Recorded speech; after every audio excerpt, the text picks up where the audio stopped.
పత్రికా మిత్రులందరికీ నమస్కారం. ఇవాళ సందర్భం మీకు తెలుసు. ఏ రకంగా మా పార్టీ నాయకత్వాన్ని గత 2 సంవత్సరాలుగా విచారణల పేరిట, అట్లాగే కమిషన్ల పేరిట పోలీసులు ఈ రాష్ట్రంలో ఉండే సర్వ వ్యవస్థల్ని దుర్వినియోగం చేస్తూ క్షేత్రస్థాయిలో, గ్రామ స్థాయిలో ఉండే కార్యకర్తల నుంచి మొదలు పెడితే రాష్ట్ర స్థాయిలో ఉండే అగ్రశ్రేణి నాయకత్వం దాకా అందరినీ కూడా గత 2 ఏళ్లుగా వేధింపులకు రేవంత్ రెడ్డి ప్రభుత్వం, కాంగ్రెస్ ప్రభుత్వం పాల్పడుతున్న విషయం మీ అందరికీ కూడా విదితమే. ఆ పరంపరలో భాగంగానే ఇవాళ పెద్దలు మాజీ మంత్రివర్యులు శ్రీ హరీష్ రావు గారిని ఈరోజు ఫోన్ ట్యాపింగ్లో ఏదో విచారణ పేరిట వారు నిన్న రాత్రి అక్కడ సిద్దిపేటలో ఉంటే అర్జెంటుగా ఆగమేఘాల మీద మీరు పొద్దున్నే రావాలా అని చెప్పి రాత్రి 9 గంటలకు నోటీస్ ఇచ్చి పొద్దున్న 11 గంటలకి హరీష్ రావు గారిని రమ్మని ఆదేశిస్తే ఈ దేశంలో ఉండే చట్టాలు, న్యాయ వ్యవస్థ, రాజ్యాంగం వీటి మీద గౌరవం ఉన్న ఒక పౌరుడిగా, ఒక నిబద్ధత కలిగిన నాయకుడిగా రాత్రికి రాత్రి వాళ్ళ పొద్దున నిజానికి ఆయన కార్యక్రమాలు ఉన్నాయి సిద్దిపేటలో, అవన్నీ రద్దు చేసుకొని ఈరోజు రాత్రికి రాత్రి హుటాహుటిన బయలుదేరి వచ్చి దాదాపు రాత్రి 12 గంటలకు హైదరాబాద్ చేరుకొని వాళ్ళ పొద్దున ఉదయమే మళ్ళీ తిరిగి విచారణకు హాజరైనారు. కానీ ఈ విచారణ చూస్తూ ఉంటే ఈ గవర్నమెంటు, ముఖ్యంగా కాంగ్రెస్ పార్టీ యొక్క వైఖరి చూస్తుంటే గతంలో చెప్తారు, తాను చెడ్డ కోతి వనమంతా జరిపిందంట. అట్లాగా రేవంత్ రెడ్డి గారు ఆయన గతంలో దరిద్రపు కొట్టు పనులు చేసిండు కాబట్టి, దొంగ పనులు చేసి దొరికిపోయిండు కాబట్టి, డబ్బు సంచులతో దొరికిన దొంగ కాబట్టి అందరు కూడా అదే బుద్ధులు ఉంటాయి అనుకునే ఒక పద్ధతుల్లో ఆయన వ్యవహారం కనబడతా ఉంది. ఆయన కంటిన బురద అందరికి అంటాలని చెప్పి ఆయన పాపం తాపత్రయపడుతున్నాడు, తహతహలాడుతూ ఉన్నాడు. ఒకటి రేవంత్ రెడ్డి గారికి చెప్తా ఉన్నా, ఇలా జరుగుతున్నది మీకు కూడా చెప్తా ఉన్నా, సిట్టు విచారణ కాదు, ఇది చిట్టి విచారణ. చిట్టినాయుడు గారు నడిపిస్తున్న ఒక పనికిమాలిన విచారణ తప్ప, ఓ లొట్టపీసు కేసులో ఇంకో పనికిమాలిన చిట్టి విచారణ తప్ప సిట్టు లేదు, తిట్టు లేదు, ఆడ ఏమి లేదు. 2 ఏళ్ల నుంచి బోగస్ కథనాలు, ముఖ్యమంత్రి కార్యాలయంలో వడ్డించి వార్చే పనికిమాలిన స్టోరీలు, ఒక్కటి కూడా రాష్ట్ర ప్రజలకు పనికొచ్చే కథనం లేదు. పనికిమాలిన స్టోరీలతో 2 ఏళ్ళు టైంపాస్ చేస్తూ ఉన్నాడు. నేను అడుగుతా ఉన్నా ఆయనని, రేవంత్ రెడ్డిని, 1 కాదు 2 కాదు, ఇంకో 1000 వేసుకో, నీ సిట్టులు చిట్టీలు ఇంకో 1000 వేసుకో, ఏం ఫరక్ పడదు. మేము మాత్రం నీ కొద్దిగా ఉంటే కొన్ని రోజులు శునకానందం ఉంటుంది, కానీ మేము మాత్రం నేను వదిలిపెట్టం. బీఆర్ఎస్ ఇవాళ తెలంగాణ ప్రజల గొంతుక, ప్రధాన ప్రతిపక్ష పార్టీ. మీరు ఎన్నికల్లో ఆనాడు మమ్మల్ని ఓడించడానికి అడ్డమైన మాటలు చెప్పి, అడ్డగోలు హామీలు ఇచ్చి, అందమైన అబద్ధాలను 6 గ్యారంటీ కార్డుల రూపంలో ప్రచురించి ఆ రోజు ప్రజలను ఏదైతే బురిడి కొట్టించినారో, మేము ప్రజల తరపున గట్టిగా మాట్లాడుతున్నాం అన్నది నీ బాధ. ఇవాళ ఎట్లా ఉన్నదంటే నీ వ్యవహారం రేవంత్ రెడ్డి గారు, అదృష్టం అందలం ఎక్కిస్తే బుద్ధి మాత్రం ఇంకా బురదలనే ఉన్నది రేవంత్ రెడ్డిది. రాజకీయంగా ఇంకా కూడా ఆయనకు జ్ఞానం రాలే, ముఖ్యమంత్రి అన్న సోయి లేదు.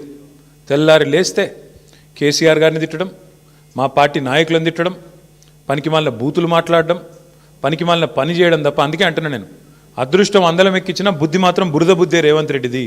అందుకే ఈ దిక్కుమాలిన పనులు చేస్తూ ఉన్నాడు. 2 సంవత్సరాల నుంచి సాగదీస్తున్నాడు ఫోన్ ట్యాపింగు.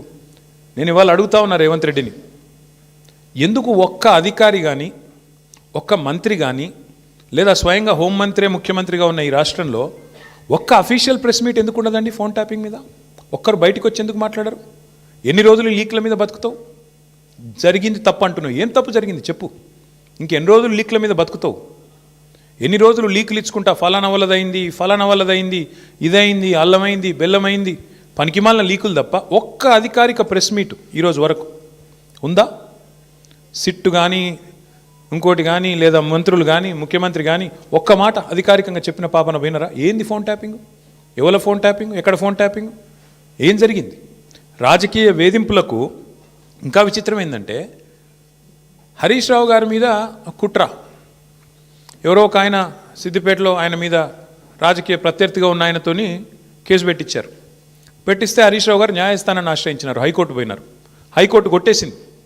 కొట్టేస్తే ముఖ్యమంత్రి గారు ఆయన ఆరాటం ఎట్లాంటిదంటే హరీష్ రావు గారిని జైలుకు పంపాలని సుప్రీంకోర్టుకు పంపించినాడు ఈ కేసును. హైకోర్టు కొట్టిస్తే ప్రభుత్వ పైసలతోని, ప్రభుత్వమే పెద్ద పెద్ద న్యాయవాదులు గంటకు ₹1 కోటి తీసుకునే న్యాయవాదులను పెట్టి ప్రజల పైసలతోని సుప్రీంకోర్టుకు పోయినాడు. సుప్రీంకోర్టు కూడా కొట్టేసింది. అయినా నీకు సిగ్గు రాలేదా? ఈ కేసులో ఏం లేదు, విచారణార్హం కాదు ఈ కేసు అని, ఈ ఫోన్ ట్యాపింగ్లో పసలేదు హరీష్ రావు గారి మీద అని చెప్పి సుప్రీంకోర్టు కొట్టేసినాక కూడా, సుప్రీంకోర్టు కంటే కూడా నీ సిట్టు నీ చిట్టి పెద్దదా? అసలు ఏమైనా ఇంగితం ఉందా ఈ ముఖ్యమంత్రికి కానీ ప్రభుత్వానికి కానీ? వాళ్ళ బాధ అంతా ఒకటే. నిన్న ఉదయం హరీష్ రావు గారు డీటెయిల్డ్గా ప్రెస్ మీట్ పెట్టి రేవంత్ రెడ్డి బావమరిది కుంభకోణం బయటపెట్టిండు. రేవంత్ రెడ్డి బావమరిది బయట పెట్టే వరకు వెంటనే సాయంత్రం వరకు హరీష్ రావు గారికి నోటీసులు. ఇది వాస్తవం, ఏం లేదు ఇలా. ఎంతకంటే నిజంగానే హరీష్ రావు గారు నిన్న చెప్పింది తప్పైతే, నిన్న ఉదయం ప్రెస్ మీట్లో హరీష్ రావు గారు చెప్పింది తప్పైతే, అయితే సింగరేణి సంస్థను సంబంధిత అధికారులు, బాధ్యులైన మంత్రి గారో లేదా ముఖ్యమంత్రి గారో ఈ పాటికి తప్పు వారు చెప్పింది ఇది వాస్తవం అని చెప్పాలి కదా. చెప్పారా?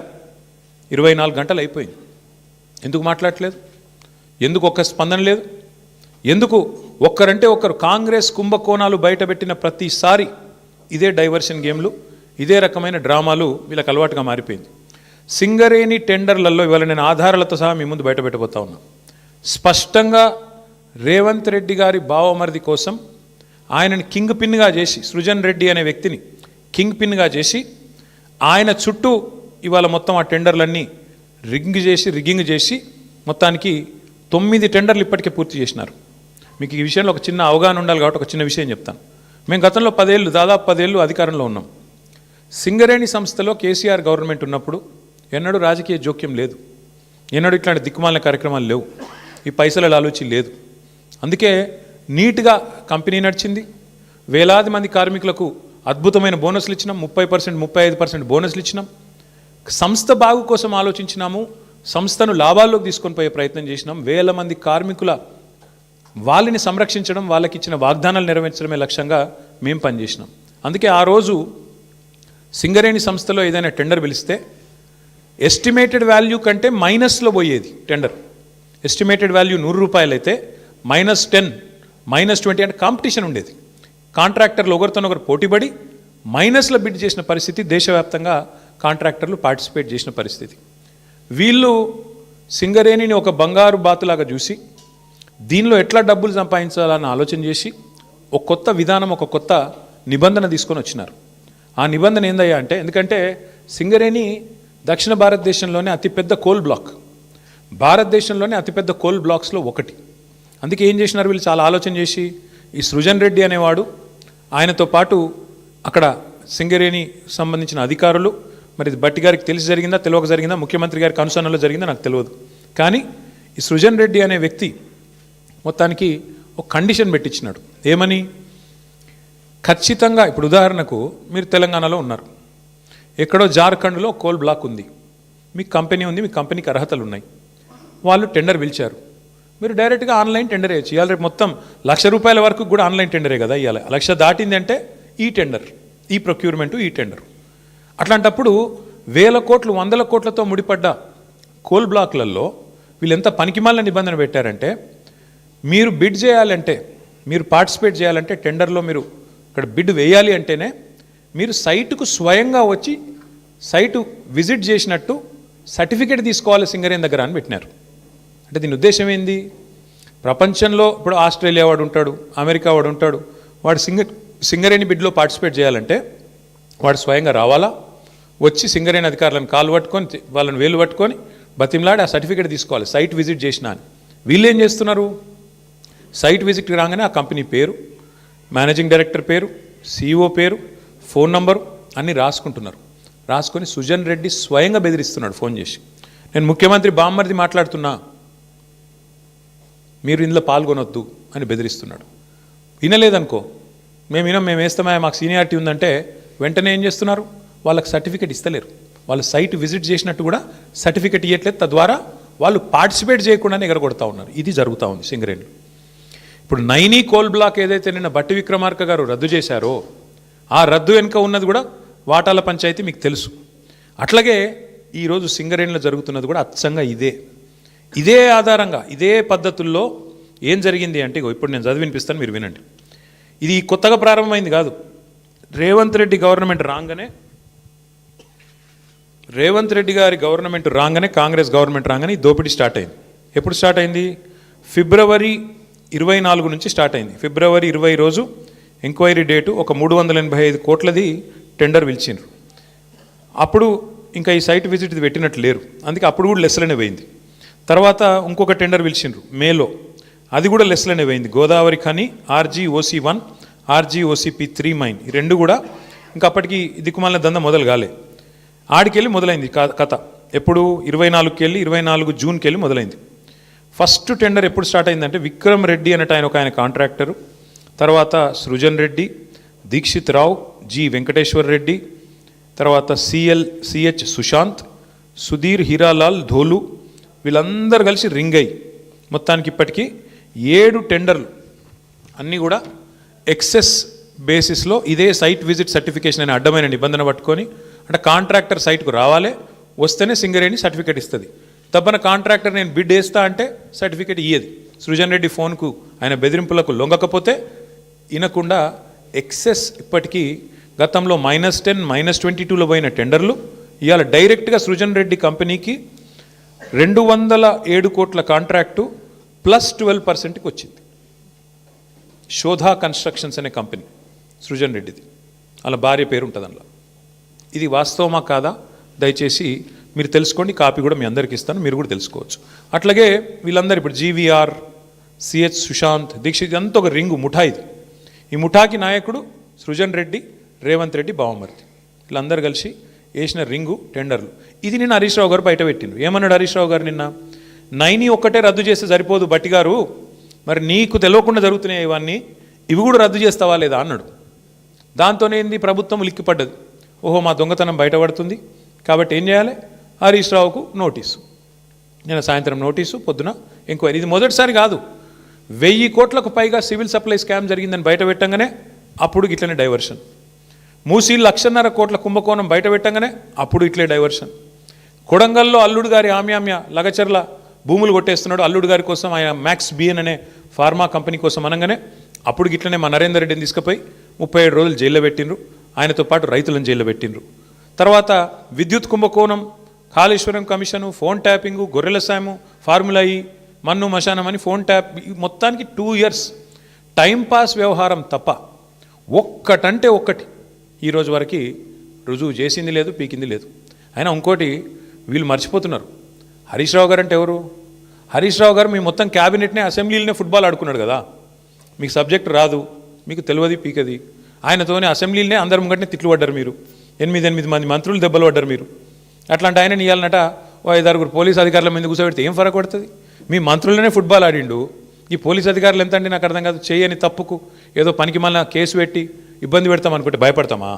ఎవరు భయపడతారు? ఎందుకు భయపడతాము? అయినా సాక్షాత్తు సుప్రీంకోర్టు చెప్పింది కదా, ఫోన్ ట్యాపింగ్ కేసులో పసలేదు, ఏదో పనికి మాలిన కేసుని కొట్టేస్తే సిగ్గులేదా రేవంత్ రెడ్డి? బుద్ధి జ్ఞానం ఉందా అసలు నీకు? ఇట్లా చేయొచ్చునా?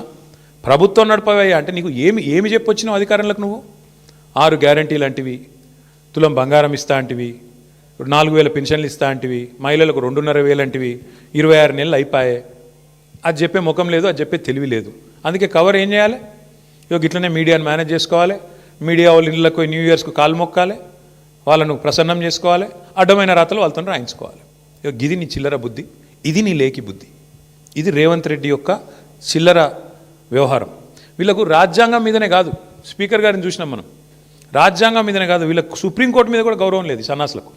ఇది వాస్తవం. అందుకే ఇవాళ సుప్రీంకోర్టు ఫోన్ ట్యాపింగ్ జరగలేదురా అని చెప్తే కొట్టేస్తే హరీష్ రావు గారి మీద కేసు, అయినా నోటీసులు ఇచ్చినారంటే వీళ్ళకి ఎంత తెలివి ఉంది, వీళ్ళు ఎంత తెలివైన వాళ్ళు దీంతోనే చెప్పొచ్చు.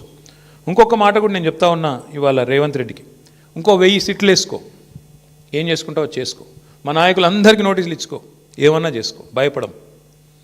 బీఆర్ఎస్ తెలంగాణ ప్రజల గుండె చప్పుడు, తెలంగాణ ప్రజల గొంతు బీఆర్ఎస్, తెలంగాణ ప్రజల బలం, గలం, తెలంగాణ దళం, కేసీఆర్ బృందం బీఆర్ఎస్. మేము ఎవ్వరికి భయపడం, బరాబర్ కొట్లాడతాం.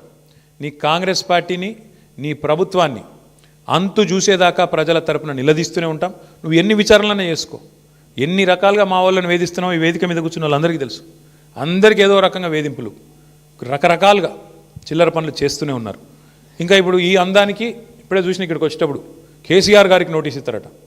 ఏది ఈ లొటపీస్ కేసులో ఇచ్చుకో, ఏం చేసుకుంటావో చేసుకో, ఏం భయపడం, ఏం చేసుకుంటావో, ఎన్ని అడ్డమైన స్టోరీలు నడిపించుకుంటావో, ఎన్ని కథనాలు వడ్డించి వారుస్తావో వార్చు, ఏం భయపడం, అన్నీ ఎదుర్కొంటాం. దేశంలో ఇంకా న్యాయం ధర్మం ఉంది, న్యాయస్థానాలు ఉన్నాయి, వాటి మీద మాకు గౌరవం ఉంది. తప్పకుండా నీలాంటి దుర్మార్గులతో ఎట్లా కొట్లాడాలో అట్లా కొట్లాడతాం. కానీ ఇక్కడ ఈ మొత్తం కేసులో ప్రధాన దోషి ఇవాళ ముఖ్యమంత్రి బావమరిది. మొత్తం ఈ కోల్ కుంభకోణంలో, సింగరేణి కుంభకోణంలో ప్రధాన ముద్దాయి సింగరేణిలో ఇవాళ మొత్తం king pin ring master Srujan Reddy అని ముఖ్యమంత్రి బావమరిది. ఇదివరకు అమృత్ స్కామ్లో కూడా ఈ ముద్దాయే భాగస్వామి, ఇప్పుడు కూడా ఈ సింగరేణిలో కూడా ఆయనే ఉన్నాడు. నేను సూటిగా కిషన్ రెడ్డి గారిని, భారతీయ జనతా పార్టీని అడుగుతా ఉన్నా, మీకు నిజంగానే ఈ పాపంలో, ఈ దొంగతనంలో మీకు వాటా లేకపోతే, ఈ దొంగతనంలో మీరు భాగస్వాములు కాకపోతే మీరెందుకు స్పందిస్తలేరు? సింగరేణి అంటేనే ప్రభుత్వ రంగ సంస్థ, 51% రాష్ట్ర ప్రభుత్వానిది, 49% కేంద్ర ప్రభుత్వానికి వాటా. మరి మీకు ఇలా వాటా లేదా? మీరు ఏ రకంగా ఇట్లా ఓపెన్గా మొత్తం భారతదేశంలో ఎక్కడన్నా ఎక్సెస్ టెండర్లు అవుతున్నాయండి? కోల్ బ్లాక్స్లో ఎక్కడన్నా, కోల్ ఇండియా ఆధ్వర్యంలో జరుగుతున్న ఎక్కడన్నా టెండర్లలో 7%, 12% ఎక్సెస్ పోతున్నాయా? మరి ఎక్కడ లేని సింగరేణిలో పోతున్నాయంటే, ఎక్కడ లేని సర్టిఫికేట్, విజిట్ సైటేషన్ సర్టిఫికేట్ అనేది సింగరేణిలో పెట్టిరంటే, ఇవన్నీ చూస్తూ కూడా coal minister, central cabinet minister Kishan Reddy గారు నిర్లిప్తంగా ఉన్నారు, మౌనంగా ఉన్నారంటే ఏమనుకోవాలి మేము? ఈయనకు కూడా ఇందులో వాటాలు ముడుతున్నాయనా, ఇద్దరు కలిసి పంచుకుంటున్నారనా, ఏమనుకోవాలి?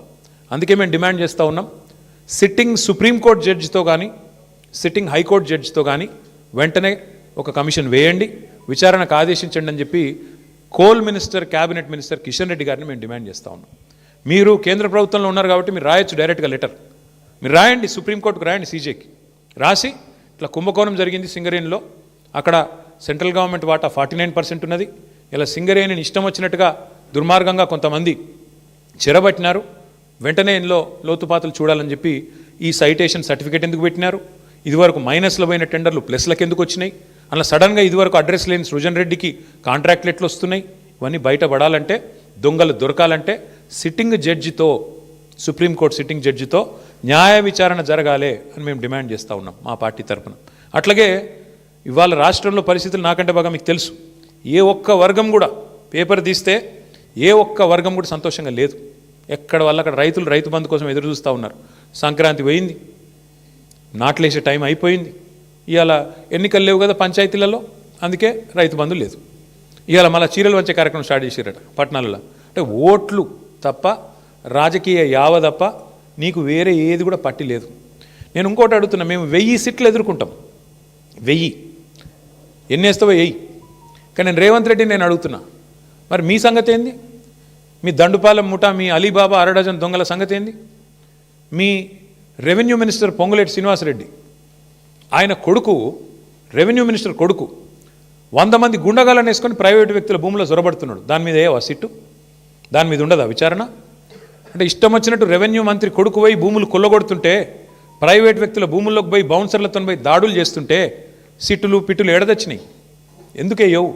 అట్లాగే అడుగుతున్నా నేను, మీ మీ సన్నిహిత అనుచరుడు రోహిన్ రెడ్డి పారిశ్రామికవేత్త తలకు తుపాకీ పెట్టిండు అని నేను చెప్పుడు కాదు, మీరు చెప్పుడు కాదు, మీడియా చెప్పుడు కాదు, మంత్రి గారి కుమార్తె చెప్పింది, మీ క్యాబినెట్లో ఉన్న మంత్రి గారి కుమార్తె చెప్పింది. మరి దాని మీద ఏవా సిట్టు? మంత్రి గారి ఓఎస్డీ తప్పు చేసిండా? తుపాకీ ఎవడు తలకు పెట్టిండు?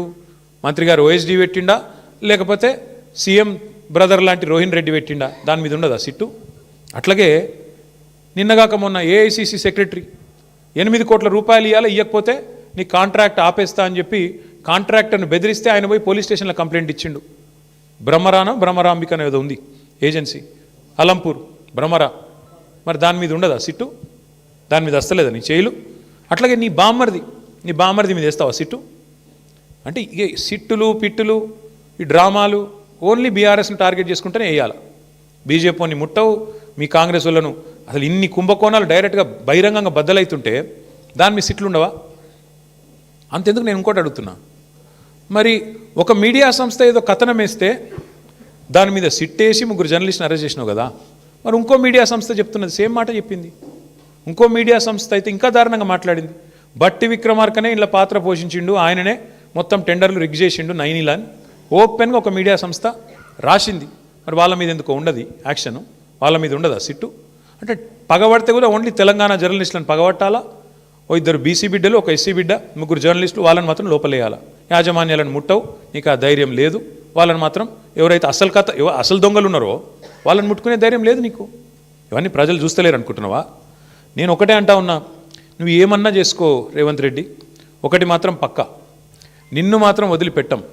ఇవాళ నేను అధికారులకు కూడా చెప్తా ఉన్నా, ఈ ఫోన్ ట్యాపింగ్లు వీటి మీద జరుగుతున్న ధారావాహికంగా జరుగుతున్న డ్రామాలు, ఇందులో భాగస్వాములు అయిన అధికారులకు కూడా నేను చెప్తా ఉన్నా, ప్రతిరోజు ఒక్కరిదే ఉండదు. ఇంకో 2-2.5 ఏళ్లలో మళ్ళీ మా ప్రభుత్వం తప్పకుండా వస్తుంది. మీకు తెలుసు, అది ప్రజల మూడు మీకు తెలుసు. మొన్న గ్రామ పంచాయతీ ఎన్నికలు చూసినారు, మీకు తెలుసు. ఇవాళ ఎన్నికలు పెడితే రాష్ట్రంలో ఏం ఫలితం వస్తుందో కూడా అధికారులకు తెలుసు.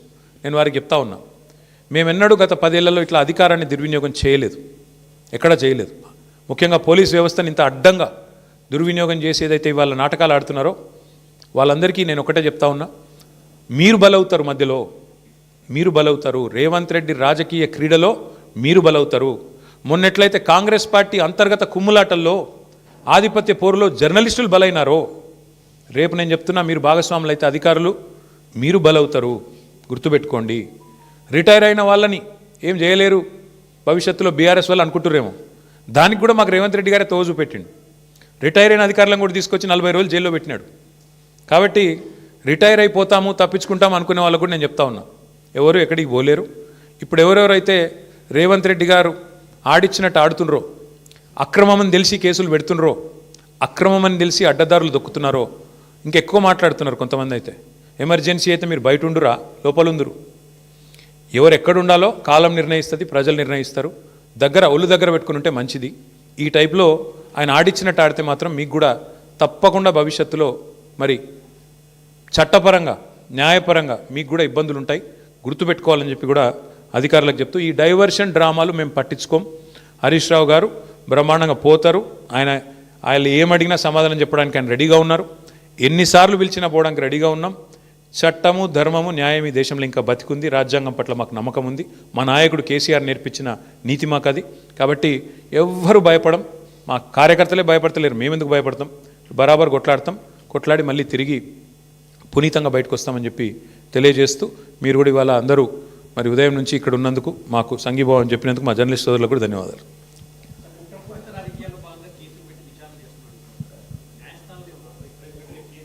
ఇప్పుడు న్యాయస్థానాల్లో ఆల్రెడీ కాళేశ్వరం విషయంలో ఆశ్రయించాము.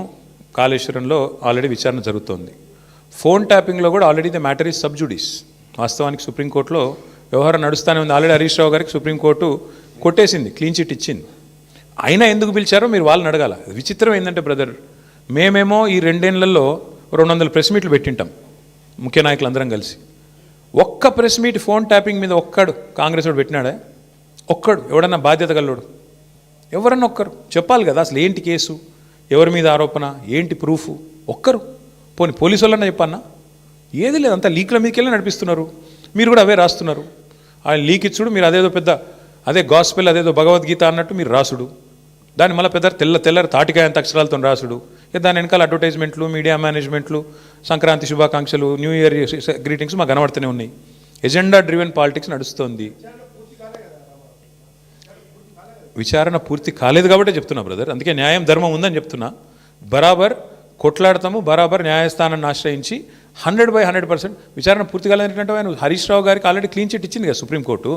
ఆయన మీద ఫోన్ ట్యాపింగ్ విషయంలో ఆధారాలు లేవని కొట్టేసింది కదా. మర్చిపోయినరా మీరు?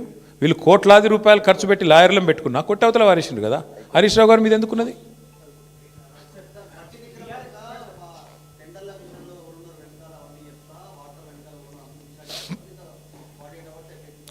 నా పేరు KT Rama Rao. You're asking the wrong person. ఏమవుతుంది అన్నది లేదు. దొంగలు కలిసి ఉల్లు పంచుకుంటున్నారు. ఒక ఆయన మిస్టర్ 20%, ఒక ఆయన బ్యాగ్ మ్యాన్. 2 బ్యాగులు పంపిండేమో, ఏముంటుంది అందులో దాచిపెట్టేది ఏముంది? అయినా పెద్ద తెలివని ముచ్చటేముంది? బ్యాగులు పంచుకొని పదవులు కాపాడుకునే బ్యాచ్ అది, దండుపాలెం బ్యాచ్. ఒక ఆయన 20%, ఒక ఆయన 30%. ఏమున్నది? ఈ దేశంలో అందరికీ తెలుసు బ్రదర్, కాంగ్రెస్ అంటేనే స్కామ్ గ్రేస్. వాళ్ళు చేసే దుర్మార్గ పనుల నుంచి, వాళ్ళ కమిషన్లు, వాళ్ళ దందాల నుంచి దృష్టి మరల్చేందుకే ఇక మా మీద వేసే ఈ ఎంక్వైరీలు, కమిషన్లు. అది కథ.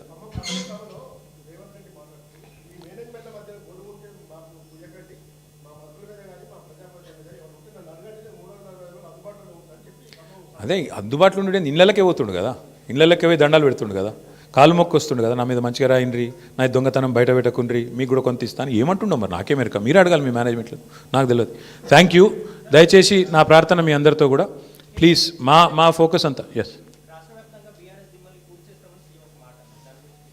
ఇటువంటి జోకర్ గాలని మస్తు చూసినాం భయ్. ఇగో ఇదివరకు కూడా మస్తు మంది మస్తు మాట్లాడిన, మకల కొట్టింది పుబ్బల పోతుంది అన్నారు, అసలు పార్టీ తుపేలు అన్నారు, ఇదన్నారు అదన్నారు. వాళ్ళందరి పక్కలో బల్లెం బీఆర్ఎస్.